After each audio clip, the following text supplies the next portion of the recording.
এক মেয়ে তার মাকে জিজ্ঞেস করলো যে মা, আমাদের কি শখ আহ্লাদের কোনো দাম নেই? আমাদের কি শখ আহ্লাদ কখনো পূরণ হবে না? মেয়ে বললো, আরে পাগলি, কি বললি? তুই বড় হবি, তোর বিয়ে হবে, তোর প্রত্যেকটা শখ আহ্লাদ তোর স্বামী পূরণ করবে। মেয়েটা অপেক্ষা করলো স্বামীর জন্য। মেয়ে যখন বড় হলো, মেয়েটা স্বামীকে বলল বিয়ের পরে যে স্বামী, আচ্ছা আমাদের মেয়েদের জীবনে কি কোনো শখ আহ্লাদের কোনো দাম নেই? স্বামী বলল, আরে তুমি কি পাগলি? তুমি এখন বিয়ে করেছো, বউ হয়েছো, তোমার বাচ্চা হবে, বাচ্চাকে মানুষ করবা, তোমার ছেলে তোমার শখ পূরণ করবে। মেয়ে অপেক্ষা করলো, ঠিক আছে, হয়তোবা আমার সন্তান আমার শখগুলো পূরণ করবে। ছেলের মা হলো, একদিন সন্তানকে বললো, আচ্ছা বাবা, আমাদের মেয়েদের শখের কি কোনো দাম নাই?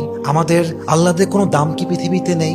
সন্তান বলছে, মা তোমার কি মাথা খারাপ? তোমার বয়স হয়ে গিয়েছে, তোমার এক পা কবরে ঢুকে গিয়েছে, তুমি এখন আল্লাহ বিল্লাহ করবা, কবরের ফিকির করবা। তখন মেয়েটা বুঝতে পারলো যে আসলে পৃথিবীতে নারীদের শখ বলতে কিছু নেই। পৃথিবীটা নারীদের আহ্লাদ পূরণের জায়গা নয়। নারীদের প্রথম এবং শেষ ঘর কবর ছাড়া আর কিছুই হতে পারে না, ঠিক কিনা?